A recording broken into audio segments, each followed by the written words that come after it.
All right, it is a Friday, the last edition of this week, the Kokoliriko show with me, Federick Dramadri. It is a bright morning and 17 minutes past 7 a.m. We are rolling this from now up to 9 a.m. and I will be really unpacking a lot of stories here that are concerning the people, the government and all other entities that are responsible for improving service delivery. But also, how about the beneficiaries of these services? We have to also look at their responsibility. Are they really doing it to the test that they are able to utilize some of these services? And that is where we want to go through. You are watching Western Television here located at Weatherhead Park Lane in Arua City. For you who has a business that you want to market, you can easily reach the management through the emails that is Western TV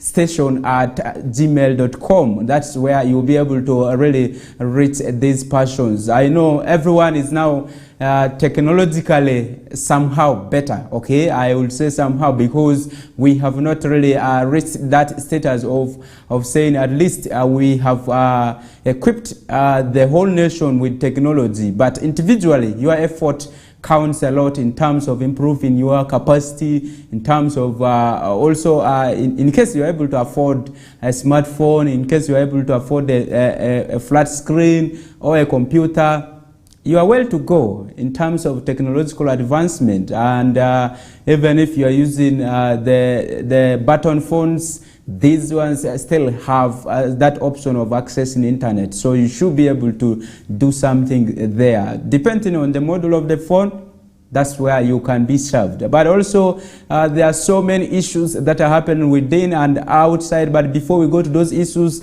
I want to say thank you for those who have been watching us from Monday up to this time. But for this show today, I will be really having a lot of issues that we'll be discussing. Let me welcome those who are watching us. I want to really greet my friend Isaac from Switzerland, who has been all there with us and who has been really reaching to us through the YouTube channels. And there are so many of you who have been calling us and also appreciating us, those we always meet on the streets. And we appreciate you that you continue watching the television, because it is where we are able to really give you what is happening elsewhere and also what is within the population that needs to be adjusted. Those are things we want to really bring to your attention. But also, how do we improve service delivery? How do you improve communication, bridging this communication gap between the local governments and the central government, but also looking at the communities and the local leaders? These are things we do as Western Television, as we light up the region. Those who are watching us within Arua City, we say thank you very much. This is the television at home. You should be able to watch it every time and then. And if you don't have time to sit just next to your screens, you can use your smartphone and go to YouTube and check Kokoliriko Live. You'll be able to see that show running, and you'll be able to also follow it up from there. And most importantly, after watching, you should be able to have commented on some of the issues that you feel needed. Your comment or your opinion also matters so much in shaping the nation and looking at the service provision at your area. You should be able to also share with us about the social services that you are getting. Are they really to the test? Are they really delivered in a transparent and accountable manner? Because many times when services are delivered and the service, persons who are to deliver these services are not at the duty stations, it makes people lose a lot in terms of benefiting from such services. So those are things we want to hear from you out, but also appreciating if you have some of the projects that have gone successful by government, by NGOs.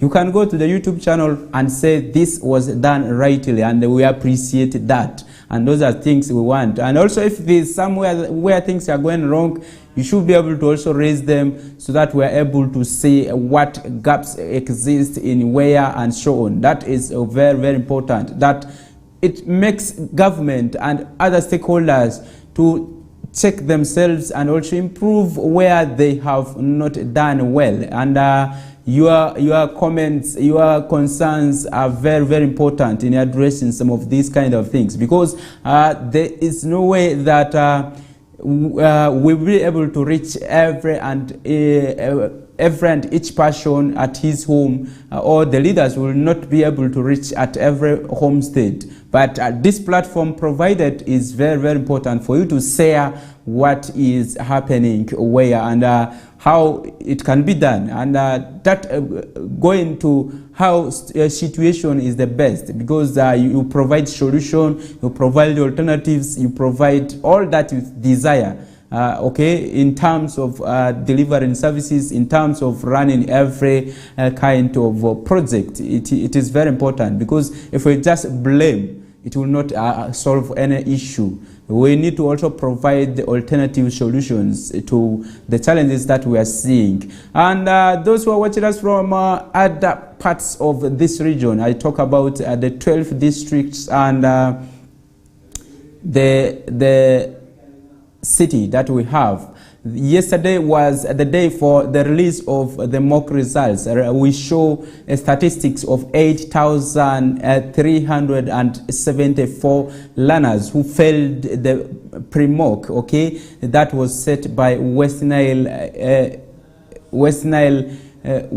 region local government association, and a lot of things happened in this, and we realized that most of the best performers, okay, most of the children who passed were coming from private schools, but you realize that shockingly the best performing candidate comes from a government-aided school. Unfortunately, the private schools scooped the majority of the first positions, and this child got 6 aggregate, and he comes from Arua Parents Primary School, and this is where even for Arua City, this was the best candidate.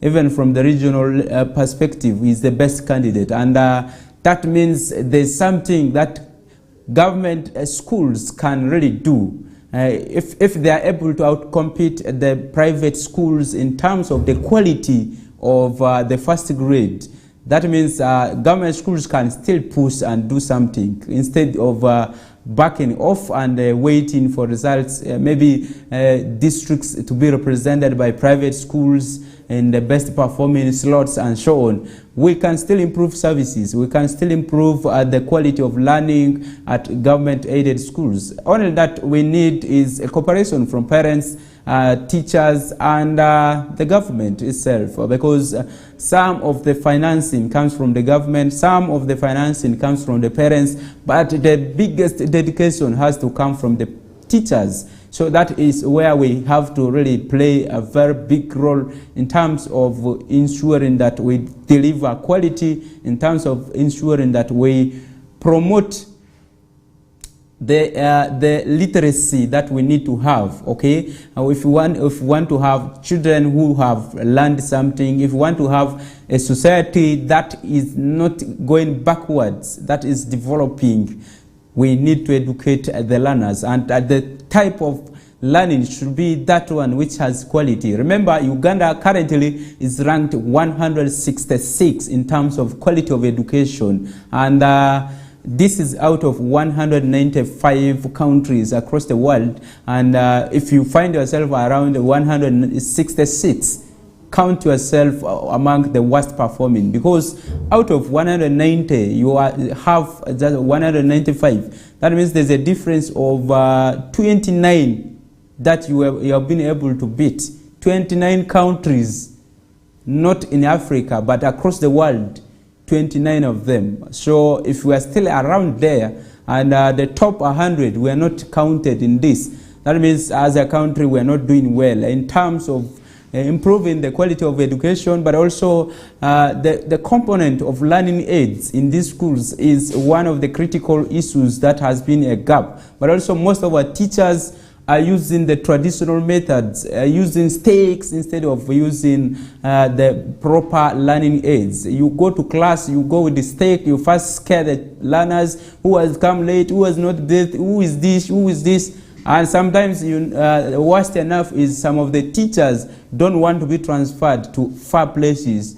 They want to stay in their villages where they know even the students from, the pupils from their villages. They can even decide to abuse a child with the father's image. You see that? And that is something that is so bad in terms of making the learners an accommodative environment. And teachers who are transferred, they must have to go to where they are transferred. In case maybe there are some critical issues to do with the health of the teacher who wants to reside around a facility, maybe that can be considered. But a deliberate effort turned against a transfer should be really taken to disciplinary. But also looking at the teacher infrastructure in terms of housing the teachers is very necessary. We need to really look at that situation where we have, just like the midwives, the nurses, and so on, we need to have teachers within the school premises. They have to reside there so that they have ample time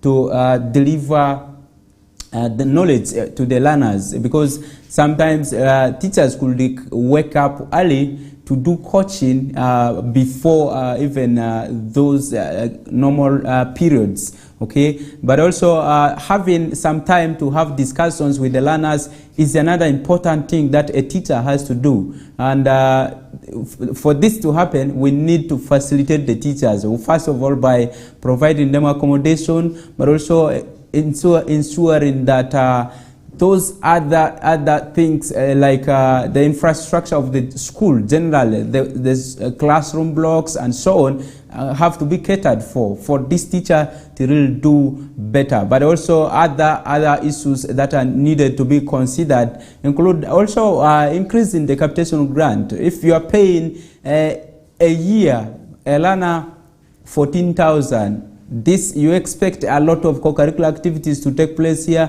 You expect maybe the repair, minor repairs to be done by the school, even renovations, and all this money. So where do you think this money will really cater for the improvement of the facilities and also other programs in the school? It is quite something that the head teachers have found themselves hard striving to balance the books in, because the finances are not enough, but also the criteria used to give the money. Sometimes the money is delayed and so on. People find it difficult to really access or maybe use the monies timely. Let's take a break. When we come back, we'll be able to move on with some of the issues that are at hand. But also, most importantly, yesterday was the disaster reduction day, and we thought wisely to have guests to discuss about the preparedness of Uganda generally, because we have seen a lot of landslides, thunderstorms and so on, wind blowing schools and so on, but we have seen no response. Sometimes it takes longer, sometimes even fixing those gadgets that can prevent people from some of those kind of calamities are not there. In schools, in churches, where people are gathered, that's where we'll be really moving to. Let's take a break.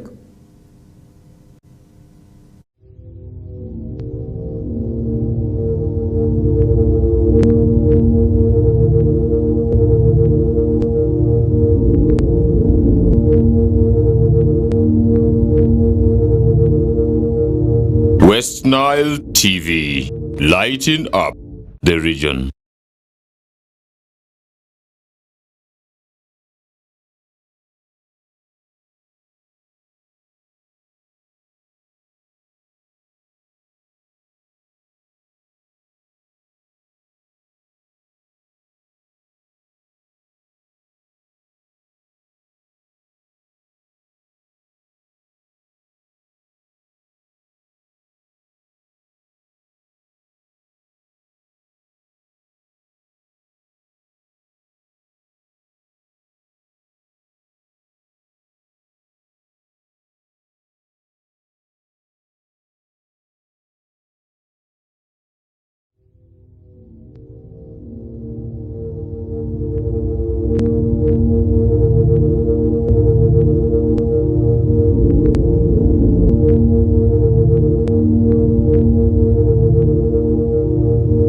West Nile TV, lighting up the region.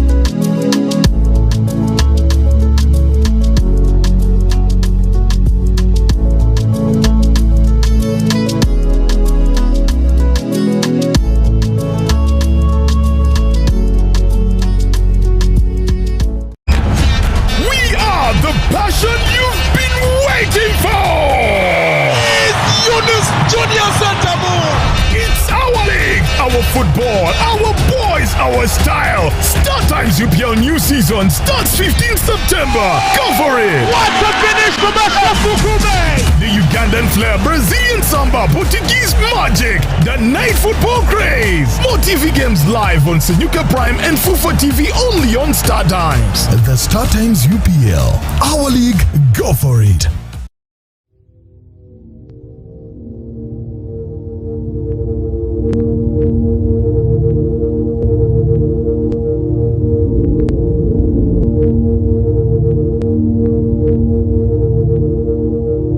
West Nile TV, lighting up the region.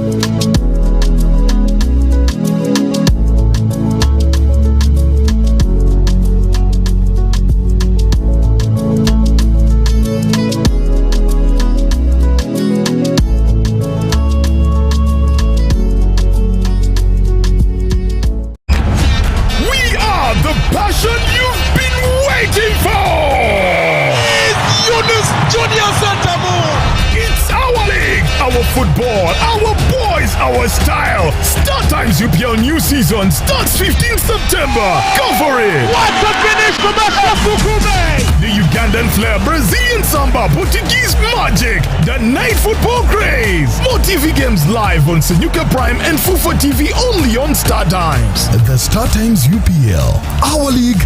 Go for it!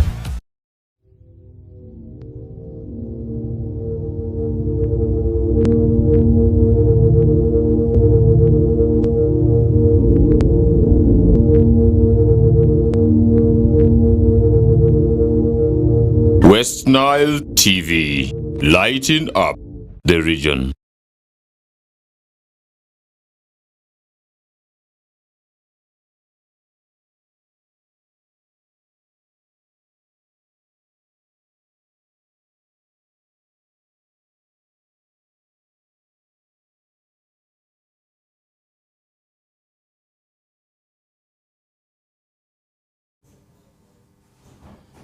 All right, welcome back from that commercial break, and certainly I have been telling you that we are actually going to have guests in the studios, but as we continue with some of the issues that are happening here in Western region, today Arua district will be hosting the Right Honorable Prime Minister Robin Anabanza, who will be coming to launch or official preside over the national celebrations for the World Water Day. And remember, there are a lot of issues to do with sanitation that most of the people have not taken in good faith. Remember, during the COVID-19, every household had the hand washing facility, including maybe the people in shops. They used to have those cans and those other things that they would put in order to ensure that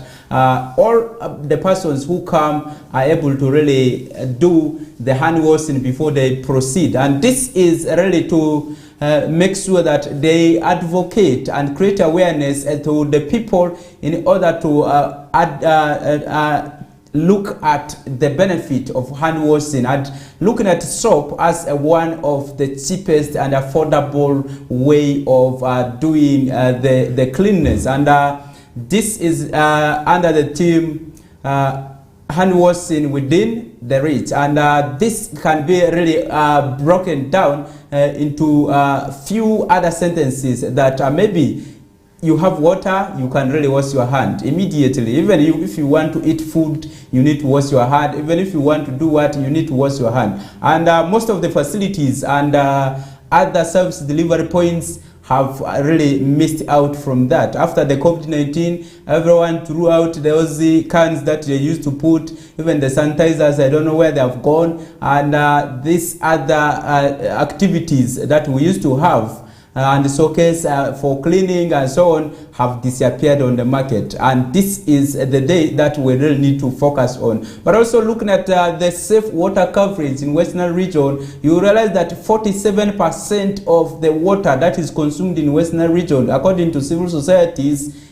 is contaminated, and that poses a threat of preventable diseases like cholera and many other diseases that we will talk about diarrhea, dysentery, and many others. And remember, most of the things that we do in the using the hands and the fingers all end up in the intestines, and this is where we have problems. Most of the challenges are attributed to just dirty hands, and for you to frequently wash your hands, you already preventing some of these diseases. But also, furthermore, you realize that the financing of the water department, especially in local governments, is very low. For instance, Arua district receives 500 million Ugandan shillings every financial year, but you are supposed to rehabilitate boreholes, you are supposed to drill new boreholes, you are supposed to extend water to some of the villages, ensure that water user committees are trained and so on. This is all in this money. And how many villages do you have? And every village is supposed to have a borehole, and that is where the challenge is coming from. And as the population grows, you realize that most of the people now consider going to the streams to go and bathe, and these are the attitudes that we are still seeing among the communities, but also many other issues. But let me just usher in my guest, that is the retired politician, but still mobilizing for votes for the NRM government, but he is also the ambassador for tourism in Western region, and he is an environmental scientist and a political advisor. Okay, he is one who guides local governments in terms of administration. That is under Richard Ferua. Ferua, you're most welcome to Western TV. Oh, thank you. I've gone extra mile to even break some of the titles that were not known by some of the people. Oh well, and there are even still more titles. And I know I've not broken some of them. They are still there. But quickly, let's move to this issue of the World Water, the Global Hand Washing Day, where we are hosting the national celebrations here in Arua district. Today, this will be at Eruba Primary School, the School of the Deaf, okay, the unity of the deaf in Arua district, and this is where we are going to have this. And I remember yesterday, so many activities were conducted ahead of this. I remember yesterday, people really did a lot of cleaning around the streets, cleaning the available water sources in the district, but also ensuring that the ground was cleared. And this is just ahead of the day, which is today. Maybe what do you make of the situation of clean water coverage in this region? Oh, thank you, Mr. Fred. First of all, there is a saying that a healthy mind must exist in a healthy body. Mm-hmm. And therefore, it is just a matter of hygienic practices that people should adopt forms of cleaning themselves using water. Water is the simplest medicine for which you can make hygiene actually part of the family life. Mm-hmm. And therefore, it is so cheap. Water is available. And if you think water is dirty, you can clean it in simple ways. In fact, in the African environment, people clean water using charcoal, using sand, using pots, water pots Africans made, which we have abandoned. You see, our culture is very rich because it has that foundation of science which we have actually ignored. And therefore, having the water washing day and coming to share and get information about it is just very fundamental for human survival. Okay. So in the rural setup and even in the urban centers, I've seen, especially in the rural city here, many people go and tap water from the pipes that have broken and they don't want to pay. They always insist that that is the only alternative they can get because of the high cost of clean water that is provided by National Water and Sewerage Corporation. And you find many people washing cars at these streams, and you will talk about that one that is happening around Diofe Trading Center on River Enyao, where National Water and Sewerage Corporation even gets the water from. So what do you think could be happening at the local perspective in terms of the usage of clean water by communities? One important thing is, you see the modern adaptations people have taken. Like now people are used to keeping water in jerrycans. In African culture, the best water is kept in pots. Pots actually are made of clay, and you know clay is mineral. And because it is mineral, it purifies water. And therefore, this water that you keep in your pots can be used for very many uses. Because now we're used to keeping our water in jerrycans, this water gets finished quickly. And therefore, it prompts us to begin looking for water here and there. And that is very unfortunate. And therefore, people should know that this type of source of water we get is very important. Water basically, traditionally, comes from spring water, it comes from running river water, it comes from underground water, and this water which is from underground is naturally purified by nature. And that is where people should be able to go and say, hey, can we be able to make our water clean and wash our hands, wash ourselves, wash our clothes, wash our utensils, so that each other time they are clean? That is what we are looking for, and that is the kind of habit you should make people get used to. And I think this Water Day is bringing us, is retrieving that information which we seem to be forgetting right now. And it's just very fundamental. A case in point is, now you can see we have got used to taking vehicles to Enau River, like at Yiti in Diofe, or any other place where they are washing these cars. Do our people know they are actually transferring dirt from vehicles to rivers, which actually flows down, and understream, at the lower stream of these places, people are using this water for drinking. Do we know that? Do we know that it actually adds up to part of the disaster we have in our human life?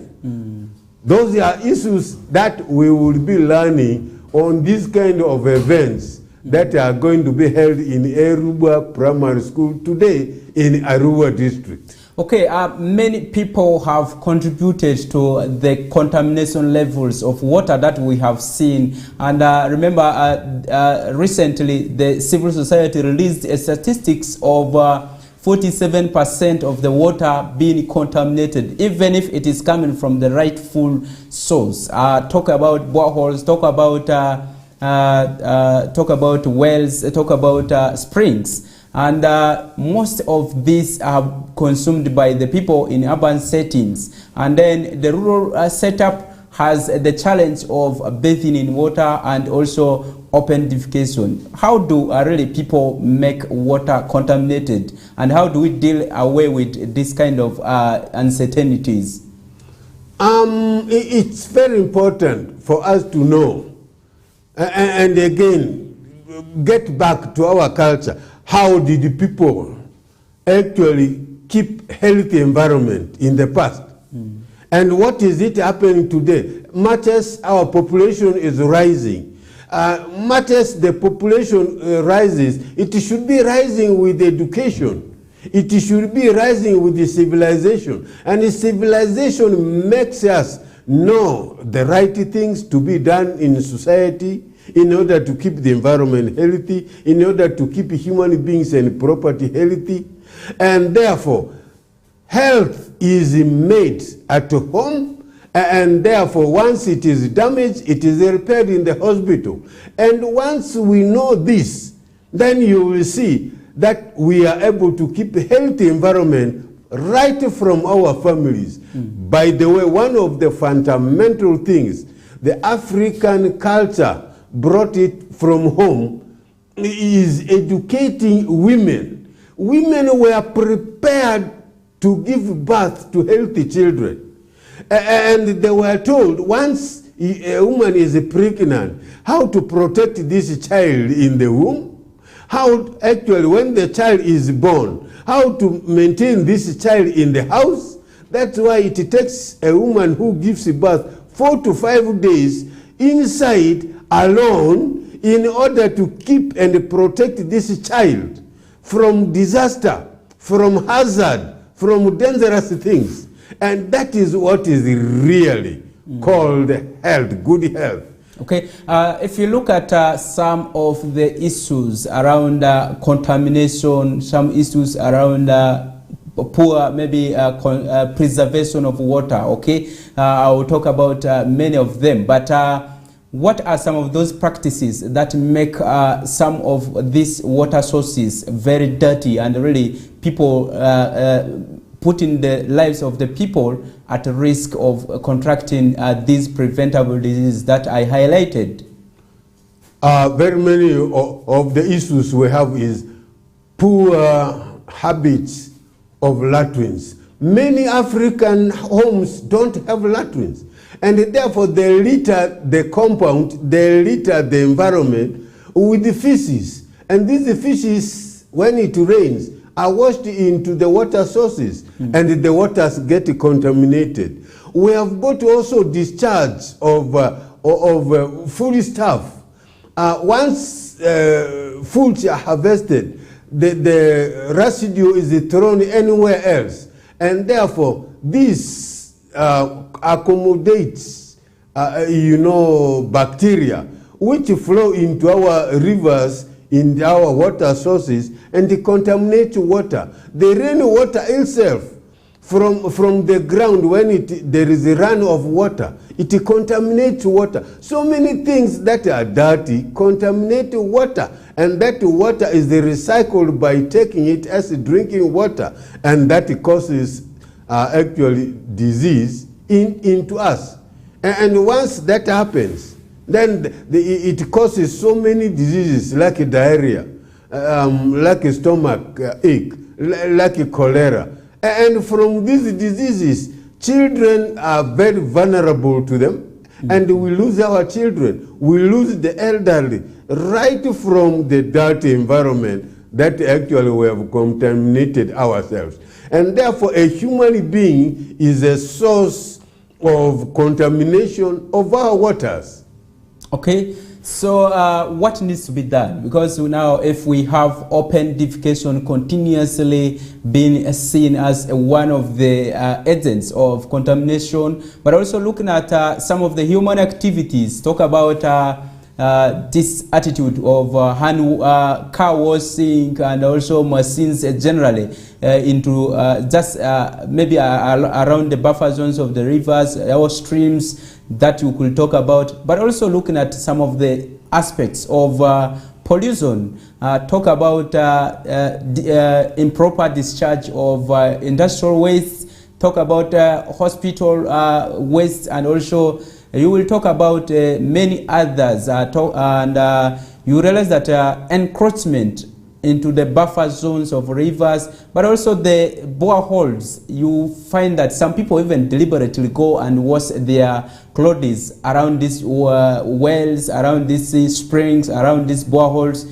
But most importantly, there's a lot that we need to do as communities in regards to this. And so many of them, like some of the people even bring animals to come and drink water around the borehole, where they maybe defecate around these areas. Some of the boreholes are seen to be bushy, as if they were abandoned, and also repairing frequently some of these things, the pipes, changing them, becomes a difficult thing when people are not even paying some of these monies. Many times there are issues to do with the accountability for the funds that are being put or paid by people. Remember, for borehole, many times I see people paying 1,000 per year and so on. Those are some of the things that I always see. But maybe what is the situation currently, looking at all those kind of things? Do they really contribute to the water being dirty? But also what should be done in relation to this?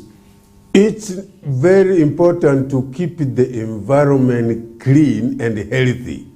How do we keep environment clean and healthy? All of us have gone to school now.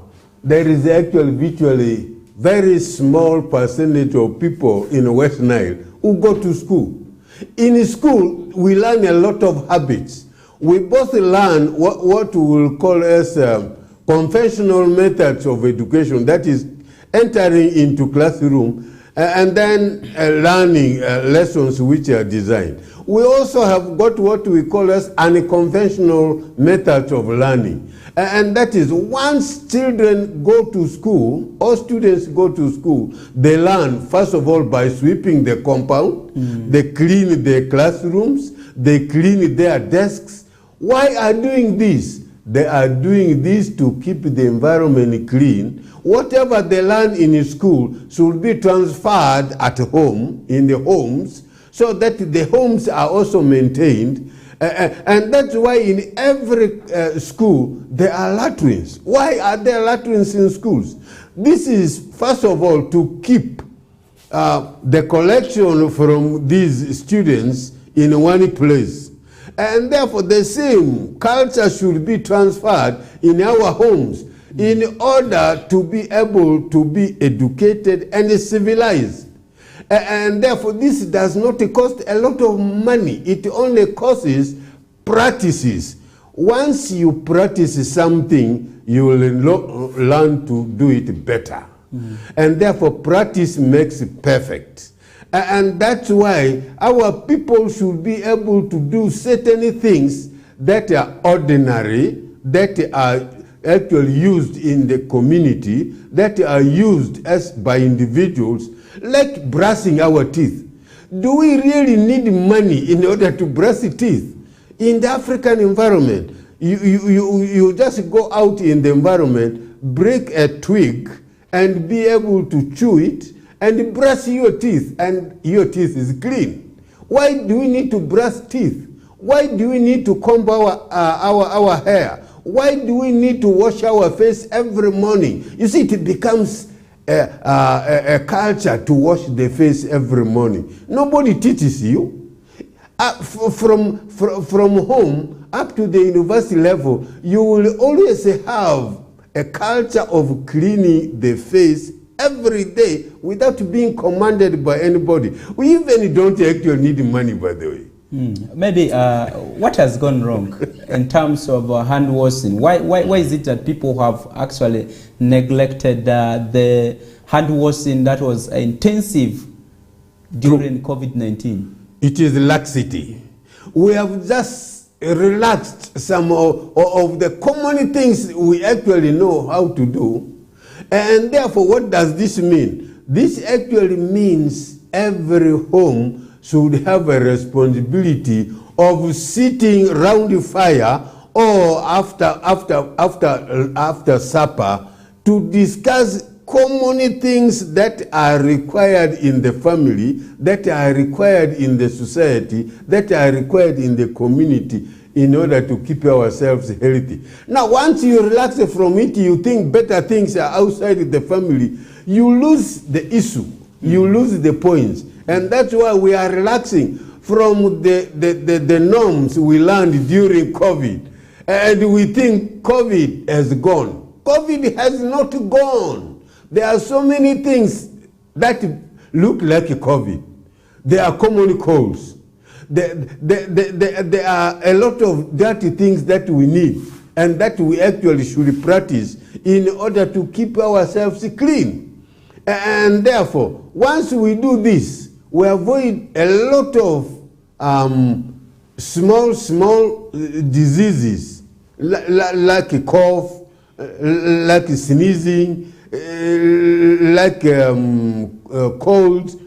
You see, those are common things we actually get from communicating among ourselves. Okay, that is it. We are discussing just about the national celebrations of the Global Hand Washing Day that will be taking place at Eruba Primary School of the Deaf, and that will be in Eruba District. And we are privileged that as Western Region, we are able to host this big and mega event. And that means there's a lot that will be coming from the Prime Minister, and really looking at that opportunity, we should be able to front many other issues that affect this region in terms of socio-economic development, because many times when we compare ourselves with the Eastern, Central, and many other regions, we find ourselves as Northern Uganda very down here in terms of performance, in terms of many other infrastructural developments. But also coming to the hand washing day, remember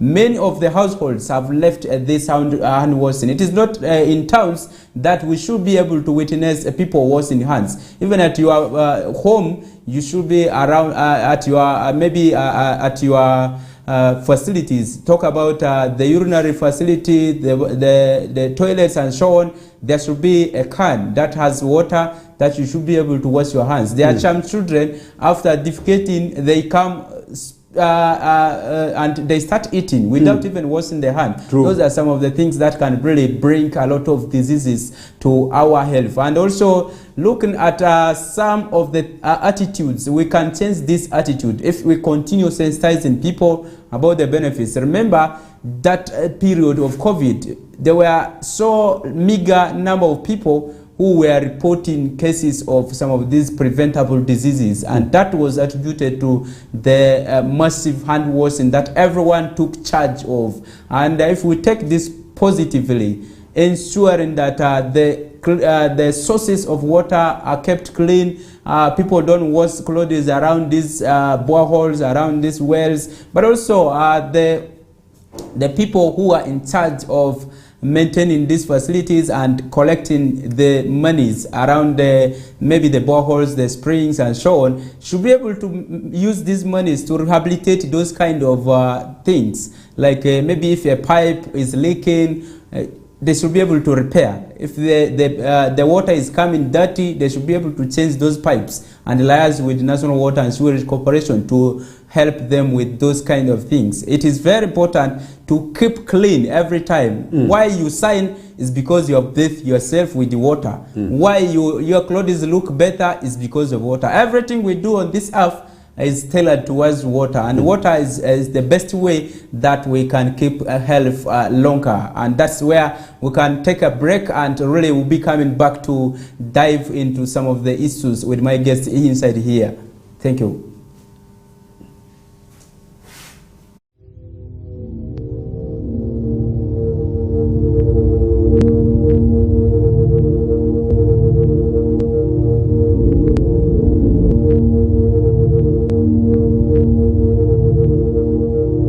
West Nile TV, lighting up the region.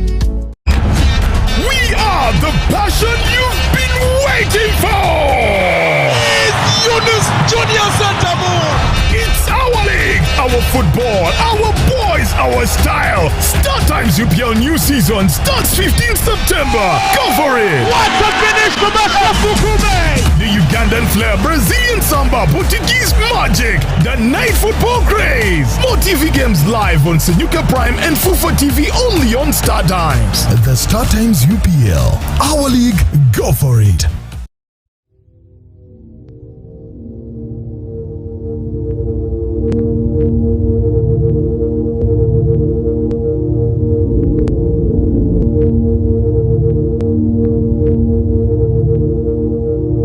West Nile TV, lighting up the region.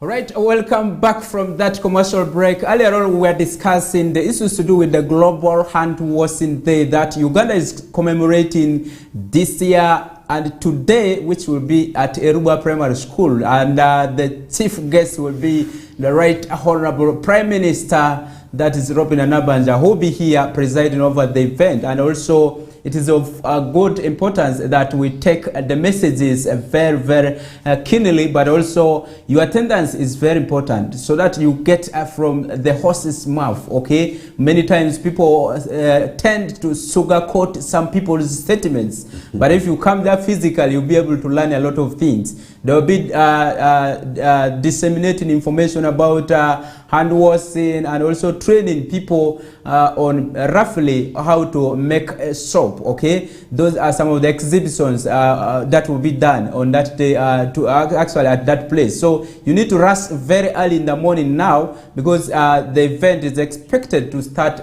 by 9 a.m. So we are left with around 56 minutes. So there's still time for you to cope up. But if you go there earlier, you'll be able to learn from some of the exhibitors of some of these things. How do you cut the jerrycan to make sure that it is well put? And also, if you want to put it at the toilet facility, how do you hang it and so on? You'll be able to learn some of those things. But also, how do you make sure that water is purified without using a lot of chemicals? Many times people contaminate even water more by adding excess chlorine. You see that sometimes the water becomes tasteless, the taste becomes like sometimes the smell of the chlorine makes you not to even drink the water. How do you make it like a normal water that you used to take and it is a clean one? Apart from boiling it, after boiling, how do you sieve it, okay? What kind of equipment do you need? There sometimes people get these towels that are dirty, they want to even purify the water from it, sieving it, and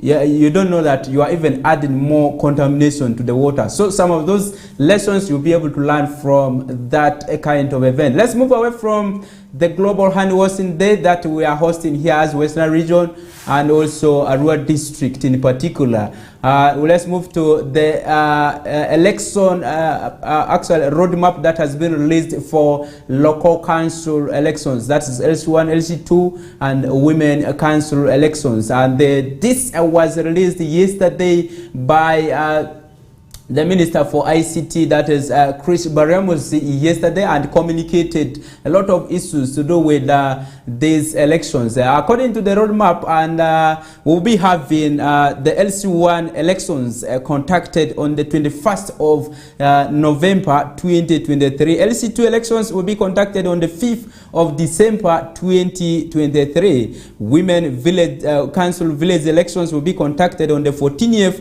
of November 2023, and Paris Women Council elections will be conducted on the 30th of November 2023. But furthermore, there will be other elections that will be conducted at sub-county level and up to district and national level. These are concerning the Women Council sub-county elections, which will be conducted on the 8th of December 2023. And that is very critical for us as people who are maybe vying for some of these positions, but also who are also in these positions. It comes like a tension. Now you need to mobilize if you did not do much. And people like Ferua, who did like 2 times, they know the benefit of being a accountable leader and who being presentable enough, because you will not have a lot of headache in mobilizing for votes once you are already on the seat. But also it comes to whatever you have been doing with the community. And looking at the district women council elections, this will be conducted on the 15th of December 2023. But also the National Women Council Conference and that Women Committee elections will be conducted between 21st and 22nd of December 2023. And tagged to this, there are a lot of issues to do with financing these activities. The Parliament actually, EC, the Electoral Commission, asked for 54 billion Ugandan shillings that Parliament said they were still looking for, and so on. And the whereabouts of the money has not yet been confirmed, and whether this has been financed or not, the question still remains in the caucus of the finance ministry. And that is where we have gone. As remember, during June, actually between June and July, there were issues to do with the LC1 and 2's positions being actually illegal, and this was according to the law, and some of the people said if we cannot conduct elections, that means we should go without LC1s and LC2s. And you know the role of these LC1 and LC2s, what they play very, very vital in terms of mobilizing people to turn out for various programs that are rolled by government. Talk about the programs to do with empowerment, livelihood, and so on. So many of them, but also talking about educating the masses, sensitizing them about various activities that they are supposed to do. Talk about solving conflicts, insecurities. These are really pertinent positions that nobody should take as a joke in this country, because at a village level, if people are not safe, the nation is not safe, and that means we have to fill these positions. And that's where the Electoral Commission and the Ministry of ICT has gone, and this is how far they've gone, and we should be able to put into our brains or our minds that these are the elections that will be conducting this year. Amidst some of the by-elections that have not been conducted, remember, there are so many in local governments, especially councillors who have died, they have not been replaced, and those positions have remained vacant. We're yet to see whether those will be conducted also within this year, or another period will be allocated. And since we still have ample time for us to prepare, that means those who are in the offices who still want to come back, you now need to be accountable within this period of October, okay? Because in November, the battle will start, campaigns and so on will start, and the election, the voting system is by lining. That is something that has been there for quite a long period of time, and we believe that every village person knows, okay, every LC1 knows where who comes from. But also it is very important for you people to go and verify your places of residing and also where you are going to vote, because at some point you will want to vote for your LC1, and they will say you are not in maybe you are not in Terego, this maybe village A, you are supposed to vote in your rural city. You see that, those kind of things. A voter location is very, very important. You need to verify your data. You need to do everything possible to make sure that your vote counts in this kind of elections. And the most important voting will be for the president and the LC1, and this is where service is planned, okay? From the village, service delivery points are planned from there. We need a borehole, it is the LC1 to first right. We need maybe a health center to be established in this village because we have a land already here. That is where the LC1 comes from. We need another road here, it is the LC1. And everything that you need in a village comes from the LC1, even from the sub-county. They will be able to know that there's need to put something there when the LC1 has raised the voice. If the LC1 has not raised his voice, there will be nothing like services coming closer to the people, and that's where we need to be viable. Maybe let me engage Ferua from this. Are we taking the right trend to replace or to conduct these elections, or we can now do without the LC ones? Mr. Fred, thank you very much for that oversight of the LC 1 and 2 and women council elections. Fundamentally, the foundation of good governance is from LC 1 and 2. Why fundamentally? You see, that is where most of the management, 75% of the management of a nation or of a society is governed. That is where true democracy exists. Your LC1, your LC2 are people you know, and these are people you can honestly be able to administer so many things, even properly, so that you keep sanity, you keep peace, you keep unity in the community. And therefore it is important for us to elect people on competence, people who have the ability, not necessarily educational ability, but if you have educated people who have presented themselves for those posts, it's excellent, it's very good. But anybody you are electing in LC1 and LC2 should be elected on merit and in competence. You see, meritocracy and pragmatism are very important in leadership. That's why if you have a father in a family and this father goes away for 2-3 days, people feel the absence of the father. And once that father comes home, everybody actually feels something again has happened. Why? Because the father in a family is a very fundamental leader. He has governance structures which moves everybody. And that is actually very true with the LC1 and LC2. And very often, many of us let this position go to whom it may concern. You know, in some places, people think you are going to elect somebody who is stubborn in order to reduce the stubbornness. No. You elect somebody who is competent enough, who will be able to plan for you at that level, so that you see your activities can be energized.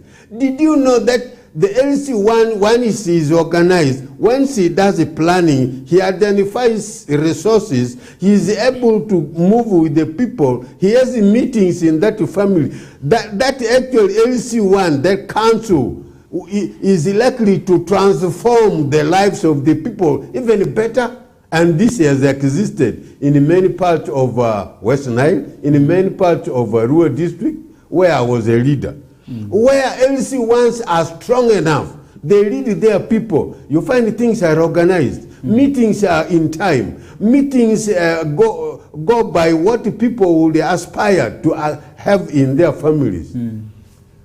Central government, the president is too far, the ministers are too far. And in fact, the LC1 here is able to shake the minister and the president by inviting him. And once an LC1 actually takes the courage to invite the president will come to that village. And that's what many people actually don't know. There are some places I know in central Uganda, including Kampala city, where LC1s are professors, LC1s are PhD holders, LC1s are people with master's degrees. But for us here, we take LC1s for granted. That's a mistake. And therefore, that foundation of good governance should be strong enough. When we are moving towards this, please, let's take the elections very serious. Okay, maybe I'm just trying to get interested in one of the things that you have been able to say. Talking about the qualities that we should be able to see in the LC1 or the LC2. What are some of these things? Because in my village, where I come from, the LC1 is a P3 dropout, and he was elected in I don't know which year, because by then I was not born. And up to now, he cannot write a letter. It is you to write your letter and just go and he stamps it. And this has actually created that room for many thieves to go and get letters for people's animals. And this one day he was taken to jail for that. And looking at all these kind of circumstances, you will never see any meeting organized by this kind of LC. What are those qualities we need to see in some of these leaders that we want to elect in these positions like LC1 and LC2, because these are planning units for the local, actually the central or even the local government and the central government? Yeah, you see, one of the qualities should be at least many of the people in West Nile have gone to school by now. This is 2023. I shouldn't imagine anybody really in our families here has not reached at least P6 or P7, honestly. But however, education may not necessarily measure the kind of quality we will be talking about. There are some people who have never gone to school, but they are very strong leaders. You see, how did British come and identify some people like Chief Wadu, like Fadumola Babua, who became adjutant for West Nile and Bunyoro, and many others? Somebody with the courage in the society, somebody who was very strong and people actually respected and feared, was made a leader. You see, there are certain qualities that are natural that actually we should observe in people. You can't elect somebody who is very weakly to be played about with. A case in point is what the example you have given. Yes, you went to P3 and maybe people have identified some talent in you. The talent should not be, well, we are going to elect somebody in P3 to be played about with. You should have a certain talent that is outstanding for which people should give you votes. Now, if you are that kind of person from P3, identify an educated man, your secretary, so that this secretary will be doing the writings and the record keeping for you. Have some common sense, my dear ladies and gentlemen. And you see, common sense is not common. But there are people with the common sense, and they use the common sense for managing society, and they do it very well. Common sense. Now, with the technological transformation, we have gone to digital kind of service delivery. Someone from P3 doesn't know how to read, and even having all those documents, because some of the letters are addressed direct to the LC1 chairperson. He is supposed to go and represent the village, and you go there, you cannot even hear any English. So how do you do these kind of things? And that is where I was really coming up from. True. Looking at some of all these circumstances, many times people tend to look underrate these positions at local governments. True. Especially LC1, LC2, and that's why maybe people don't want to ask money from them. I will just assume like that. Why is it that when you were in your term of office in a rural district, many times people call you that, hey, my daughter is sick, I need something for transport, I'm here, but they don't call the LC1. Why do you think that happens?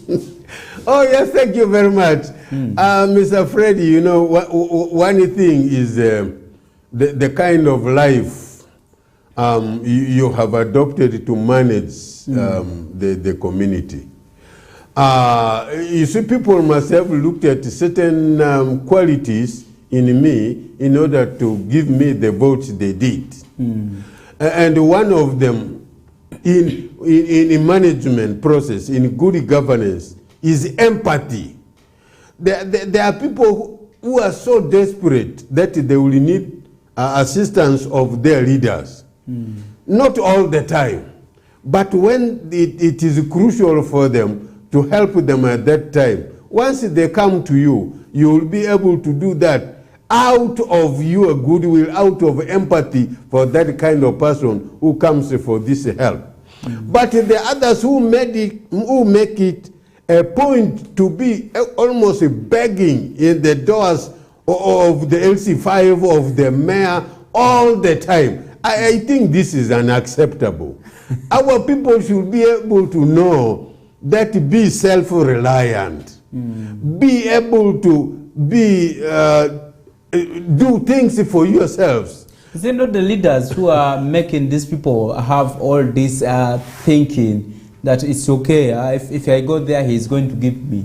Because the first time when I approach you, you are able to give me maybe 5,000. Tomorrow I will tell you that I've been admitted in the hospital. Please, can you send for me some 50,000?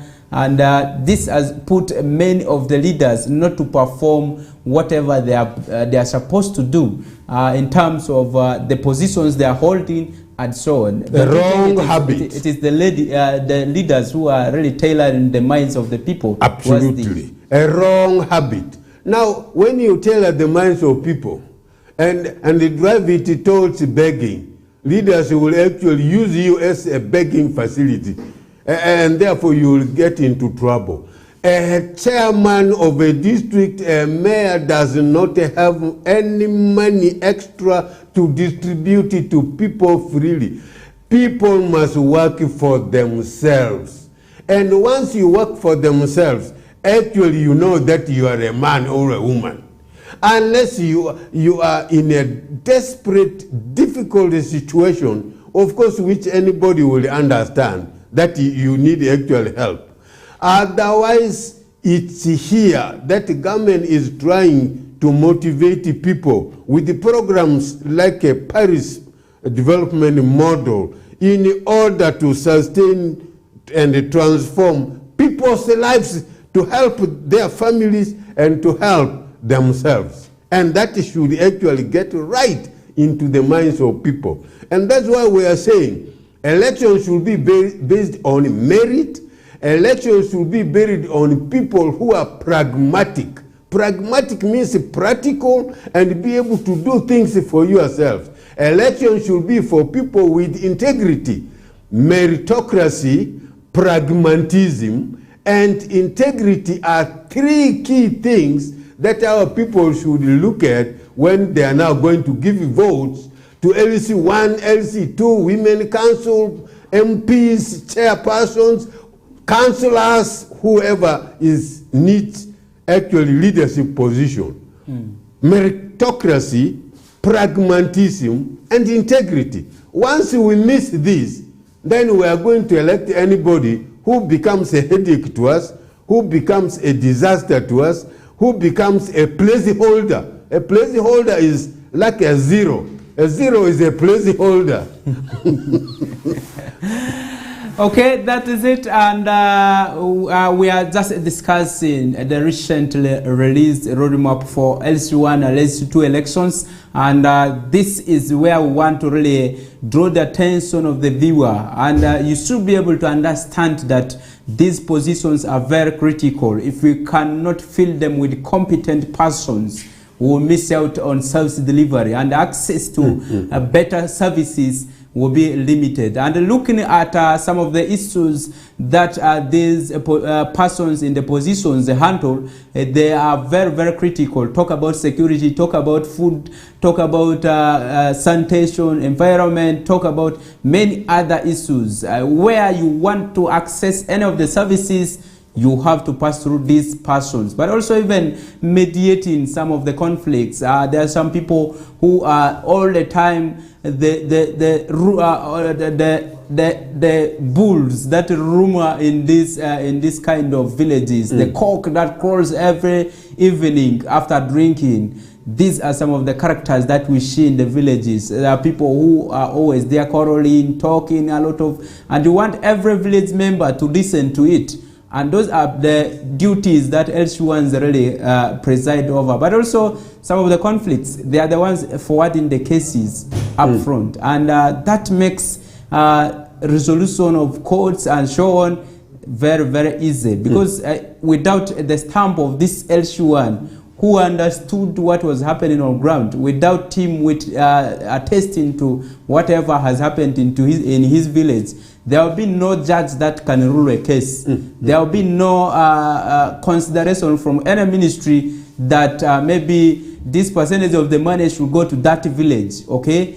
So that is one critical thing we need to focus on. And as people who are going to be termed as voters for these kind of people, let's look at those criteria, those interesting qualities that really we highlighted here. Talking about the merit. The merit is attained when you have the capability. You are able to, at least in public speaking, you have that control. You can at least command certain things. You are feared at some point, okay? When you make rulings and you don't bend to them, because you are going to be the judge in that village. There are courts, the cases that you are going to handle, preside over. Do you have to compromise everything and leave people in anxiety? Those are the things that we should be able to consider. But many other issues, okay? There are some meetings that are supposed to be organized at village levels for maybe planning, for other things. But we have seen that those who have been in positions cannot even afford to organize a single meeting in a financial year. And this makes work difficult because you don't know the priorities of your village. It is you who goes and checks what I wrote last year. You come and amend something, you even send again. And you forge minutes, you forge signatures and so on. That puts the community in a dire state, and they will not even be able to get services because there's no justification of whatever you have put in the proposal. If they need borehole, why? The statements should come from the community members. We need a borehole because this is the situation of the water, available water we have. This is the challenge we're having because of that water. We need another one here, and it should be fixed in this place. The name should be this one. All those come from the community members. And it is upon the leader who is capable who will be able to really do this kind of thing. And we hope that Ministry of Finance will be able to finance this roadmap as it is, and people be elected in positions so that we don't have this tension of some people running to court that these positions are illegal now because the extension of 6 months that was put as elapsed and so on. This will be very critical because we don't want to lose money in terms of those kind of things. Let's take a break. We'll be able to come back really to discuss a few things because we are supposed to have the disaster preparedness focal person for Arua City here so that we'll be able to discuss a lot of disaster issues. But nevertheless, he has not been able to come, but we'll still dive into some of those issues because they are critical in the remaining minutes. Let's take a break. Thank you.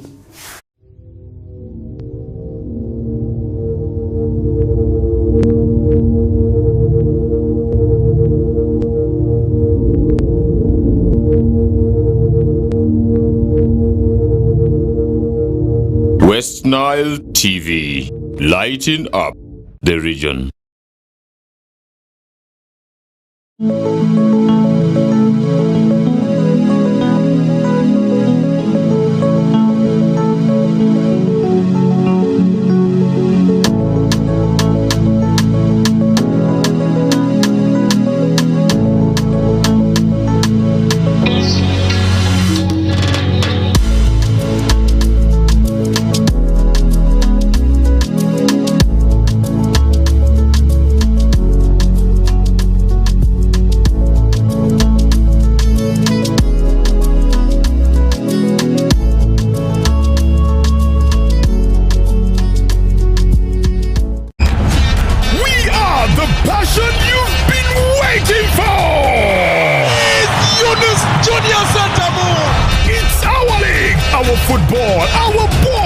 our style. Star Times UPL new season starts 15th September. Go for it. What a finish from Fukume! The Ugandan flair, Brazilian samba, Portuguese magic, the night football craze. More TV games live on Senyuka Prime and Fufa TV only on Star Times. The Star Times UPL. Our league, go for it.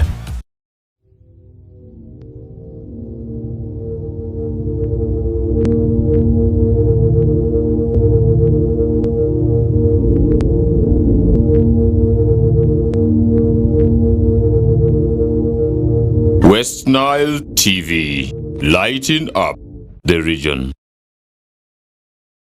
From that commercial break, earlier on we were discussing the issues to do with the local council 1 and 2 elections, but also in this we have the women council elections from villages up to the national level that are to be conducted between November and December this year. And there were so many issues that we discussed about this, but I don't want to move much into them. But let's move away from that and look at the situation of disaster preparedness and response in this country, but also specifically focusing on West Nile.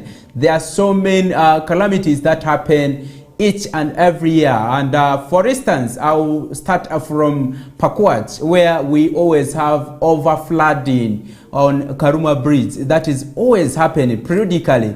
But we've heard that ministry has proposed some budget to go and facelift that bridge, to raise it a bit higher and make it modern, to ensure that we don't have that kind of blockage to access Western region. And that is one kind of disaster that always happens. But also in Madiokolo district, every December, from August to December, we always see latrines sinking, and many of the people who are residing along the buffer zones of River Nile, their houses are sometimes, animals are sometimes taken away by water.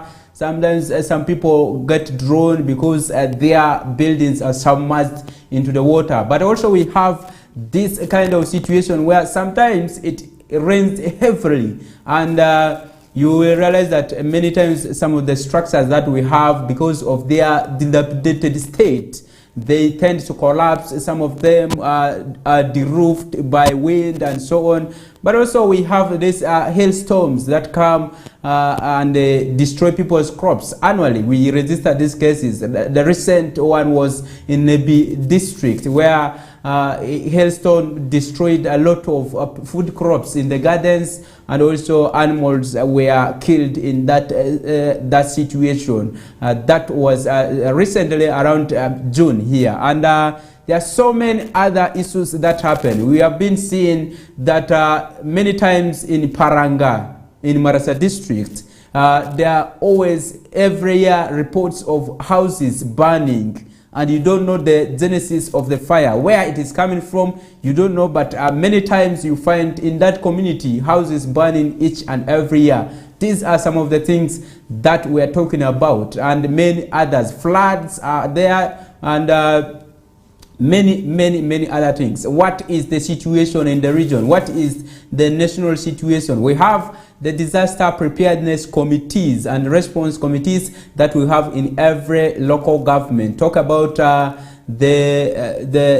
cows, the production officers who are in these committees, including the politicians who are also part of these committees. Their roles to ensure that communities are sensitized, many other things that they are supposed to talk about. Maybe let me introduce Antama again to this topic. Maybe what is the situation? You have been a district leader, really managing a rural district that had all these 13 local governments under you, and you realize that you had a lot of roles to play, to go to all these counties and see that everything is under control.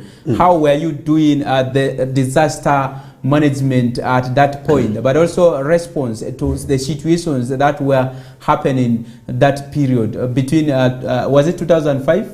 No, from 201. 201 up to 2011. Yes, 11. Yeah, so what were you doing in regards to that? Because the challenge of limited financing has been the greatest song all local governments have been singing. True. Yes. Thank you, Mr. Fred Dramadri.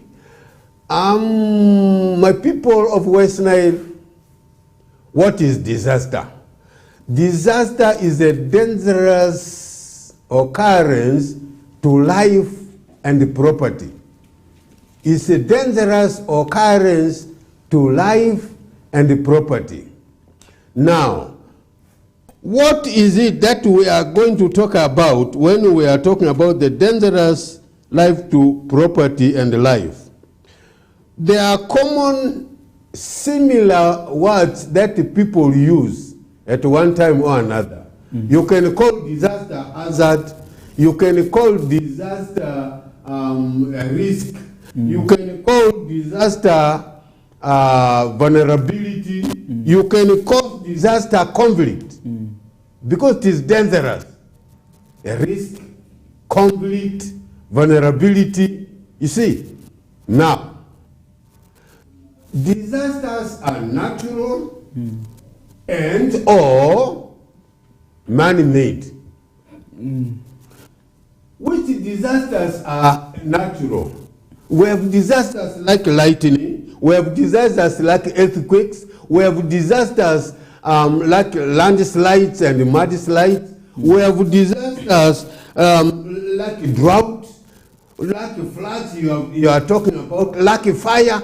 These are natural. Then we have man-made disasters.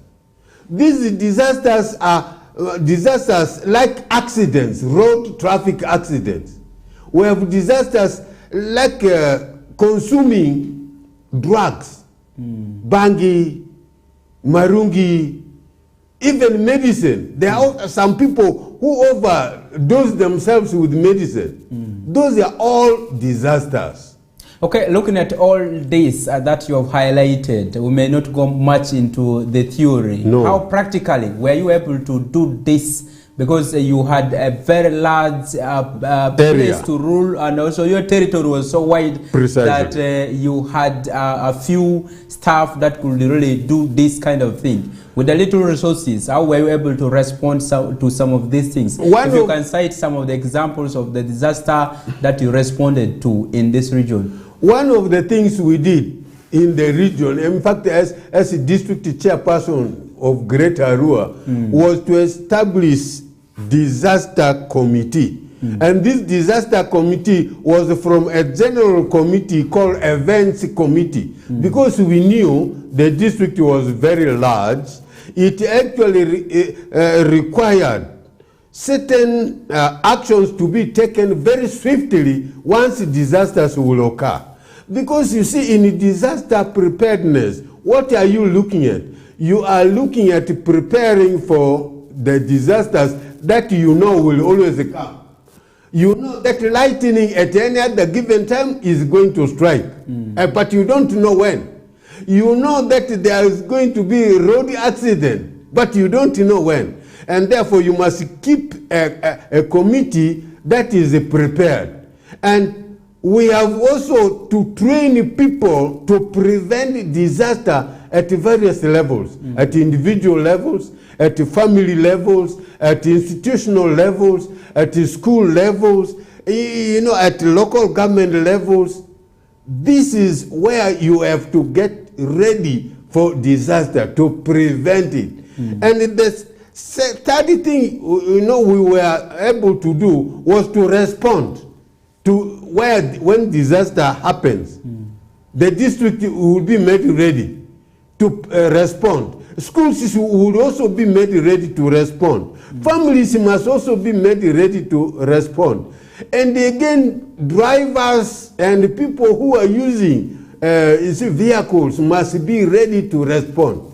And the fourth thing in disaster preparedness is to recover once disaster happens.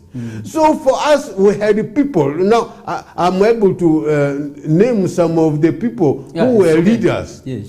I had one of the assistant chief administrative officer, may his soul rest in peace, late Ouma Stephen, he was always the chairman of events committee and disaster preparedness. And once he went away, he was replaced by Martin Gokto, who is right now the cow of Kiriadongo. You see, here, anything that will happen at any time, whether in schools, institutions, in hospitals, in markets, we will have people who are ready to be able to respond to them.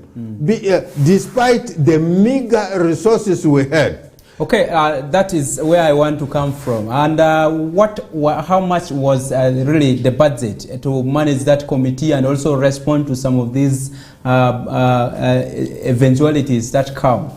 In the local government, luckily enough, you see, I managed during what we will call as the greater management of decentralization. That was the chest of decentralization from 2001 to 2011. This is where all the donors were interested in decentralization. Therefore, we had resources.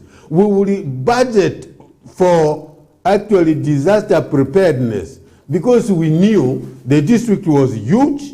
People, many of our people were actually coming from exile, and therefore there was a lot of room for recovery of what people had lost, and therefore we were almost certain that any other time disaster would be able to occur. Roads were so bad that we were trying to renovate these roads and recover them, and therefore eminently road accidents would be so frequent, and therefore we knew we would put aside money. Besides this, we had goodwill from private sector. The private sector will give us a social responsibility.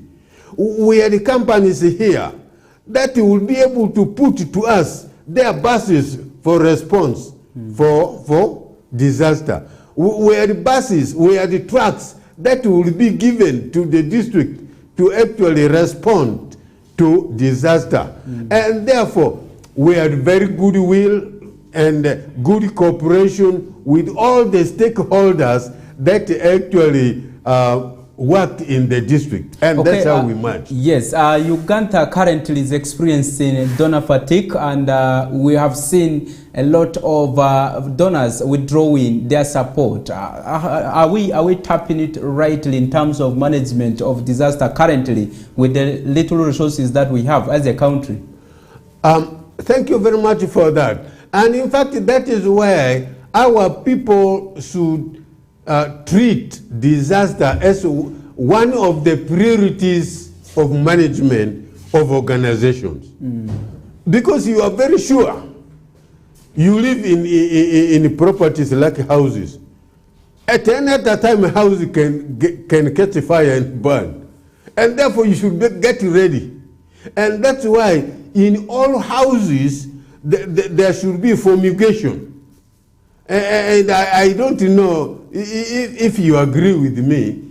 Each of the houses that has activity should have fumigations to extinguish fire. You see, when I used to travel in buses, there were buses that had always got a fumigation for fire extinguishing. But I don't seem to see them in buses these days. I don't know if people still expect disasters in our buses as far as accidents are concerned. Those are some of the things in which we must always be prepared. When we are talking of disaster preparedness, you see people perceive it as something that is not actually ordinary, that is not natural. Disasters are both natural and man-made, and I think we should get that very clear in our minds. Okay, with the current state in the country, are we tapping it rightly in terms of responding to disasters? Because we have so many committees that work on with this kind of disasters, and looking at local governments, Are they really doing the needful that we expected of them? It looks like people are relaxing about the disaster. You remember there was a time when many of our buses here, because of bad roads, used to fall in the park between Karuma and Pakwach. There was a time buses even fell into Karuma. But the district would respond quickly with the tippers, because we had the tippers, we had the lorries, to send and get these passengers who were stranded there. That is the kind of thing we would expect our local governments, we would expect our institutions to be able to think of all the time, because these things are bound to happen by the way. And I remember during the Martyrs' Day, some buses, our buses here, actually got accident on the way when martyrs, actual Christians were going for the Uganda Martyrs' Day in Namugongo. Those are some of the things we should be able to foresee. And they say we are releasing so many buses to this route. What is likely to happen them? If anything happens, what is it that is available to us in order to respond to these disasters? And therefore, everybody should be concerned. I've sent my children to school this morning. I don't know what is going to happen to these children in the school there. What is it that is going to make me, as a parent, respond when my children is struck by a disaster in school or on the way? People are not prepared. Yes. Okay. That is it about the discussions to do with disaster preparedness. Maybe your final word as we part away from here. My final word is, ladies and gentlemen, we should all be prepared for disasters at any other single time, as individuals, as family members, as heads of families, as heads of institutions, as heads of local governments, and even as heads of central government, because it is very fundamental. Accident is a part, disaster and the conflict is a part and a parcel of human life. Okay, that is from Dramadri Federick, who is the tourism ambassador. He is an environmental activist. He is also now the advisor for local governments, and many other positions that is holding makes him worth to discuss this topic. And that marks it to the end of the Kokoliriko show on Western Television. I've been the host at Dramadri Federick. Up next, we'll be having the news in Liberty with Fete Emmanuel. Thank you.